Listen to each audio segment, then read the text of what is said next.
holidays are coming up. How do we get the most out of our holidays? That's what we're going to speak about here a little bit.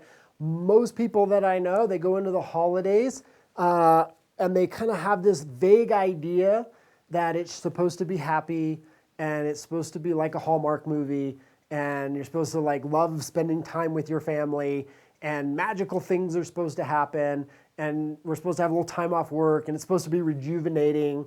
And then for most people, that is not the case, right? Most people dread having to see their family. They're like, oh my God, how am I going to survive this again? And then they go into the holiday and they're like, gain 20 pounds or something. And then they feel worse than they did before they went on holiday. And then they finally get through the holiday. Key word there is we get through all the crazy. And then we end up on the other side and we're like, oh my gosh, I'm exhausted.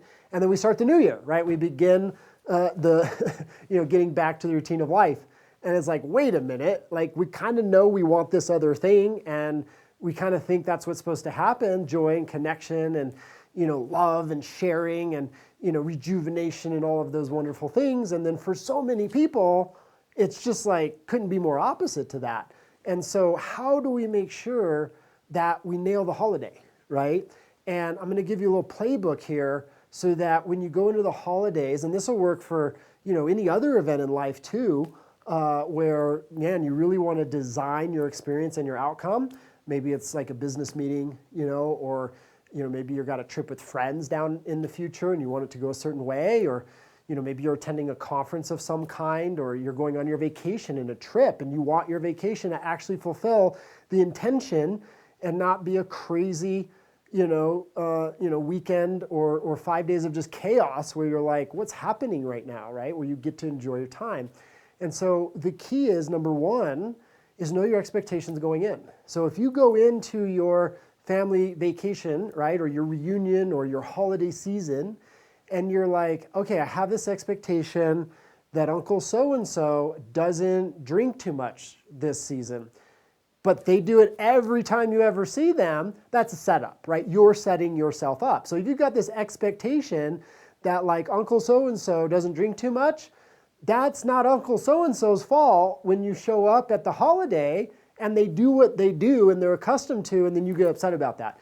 That's actually you creating the expectation that they're supposed to behave differently when they're not capable of it maybe, or they have no intention of doing it. Or maybe they just do it because they know it gets you, and so they double down. Right? Because that happens sometimes. Or maybe you have this idea that somebody is supposed to not be impolite or, discourteous or rude.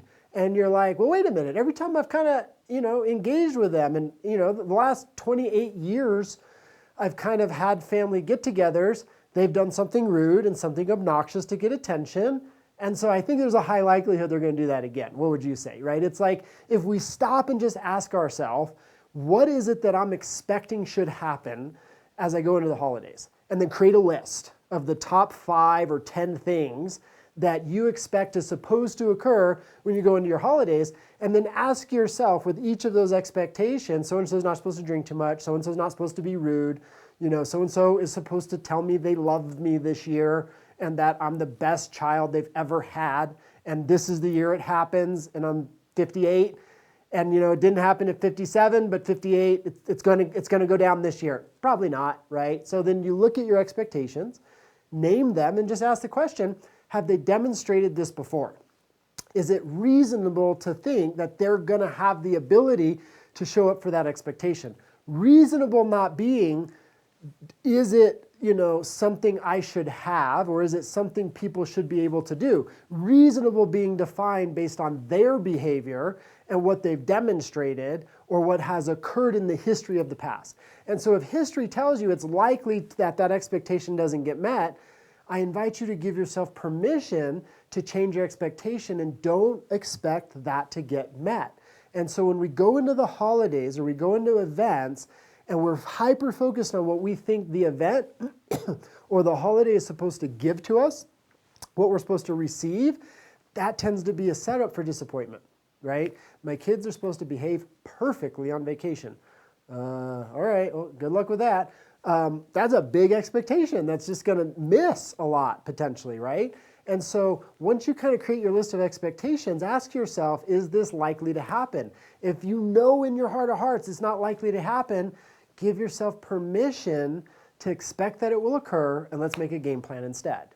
Make a game plan for how you're going to be when it happens. If you focus on how you're going to respond to the things that occur in your holiday, which are mostly predictable, especially if you're spending it with people you know really well, like your family, you can design your responses ahead of time so you have a much better time. And so that you give to your family what you want to give to them, which is the best version of yourself. Love and compassion and acceptance and, patience and all of those things. And look for those moments to just share deep quality connections, even if they're just brief moments and then they pass, right? And so if you focus on how you can respond to the things that are going to occur, and if you focus on who am I going to be, what action am I going to take when I'm with my family and when I'm engaging the event, then you're more likely to hit that outcome. You're more likely to engage that. And so create your playbook for the holiday before you engage it in terms of who you're going to be in the experience you want to have and what you're going to make important. Make connection more important than people's bad behavior. Make loving people and just you acknowledging them for their good traits as an example more important to you than everything going the way you think it should, or following your schedule, or whatever the things are that we tend to get disappointed about or feel sort of angry about or upset about or agitated about because they don't happen, especially the things that have a history of not occurring for whatever those reasons are, right? And so my invitation is hey, ask the question, what do I want to give to my family this holiday? So instead of what are they going to give to me, or what am I going to get out of this, ask yourself, what do I want to give to my family? I want to let each of them know in a genuine way that I love them and I appreciate them. I want to demonstrate and just be grateful this holiday, like really train gratitude. And I'm just going to be grateful I have a family, and I'm going to focus on the things that I do have and that I'm appreciative of and that are present for me. And I'm going to share those things, even if other people don't reciprocate. Like, I'm going to nail the gratitude space this year, and that's what I'm going to focus on. Because if I'm focused on gratitude, I'm not going to be focused on all those expectations that get unmet and why I feel bad about it, right? You're going to be grateful, and you're going to bring that version of yourself forward. And then, think about the experiences that you want to create, and make some time for the experiences you want to create and have. But when you're creating that, when you're naming those experiences you want to have, carve out a little time for what those are for you, and make sure that you're inclusive of the individuals, or you create the time or the space where you're going to get those experiences and the expectations tied to them met. So if you want to, go on a holiday hike, and your family's not hikers, don't try to rally your family to go hike in the snow with you. Like that's not going to go great, because they're going to complain that they're cold and why'd you make them do that and yada, yada, yada. But if you've got like one or two people in your family who are outdoorsy and adventurous and they'd be up for that, and you want to have that experience, hey, imagine it, invite those peeps are going to enjoy it. If they say yes, great. If they say no, no problem. And make the window of time for the thing that you love to do, and do it because you love it. Even if others aren't on board for it. Like, make sure you feed yourself as you're giving to others. But you've got to name it in order to do it. And so that's your playbook, right? Go into the holiday season and name the expectations that you have. Acknowledge the ones that are unlikely to get met, and give yourself permission to not focus on those things happening, and give yourself permission to, hey, I'm not going to get upset when those don't occur, because 1 and 1 is 2 here. And then number 2, hey, what am I wanting to bring to the holiday? What do I want to bring to the people I care about? What do I want to bring to this event as who I am and what I'm offering? I want to bring love, encouragement, acknowledgement, acceptance. This is what I'm going to bring to the event as who I am. And then finally, hey, what are the experiences that you want to have?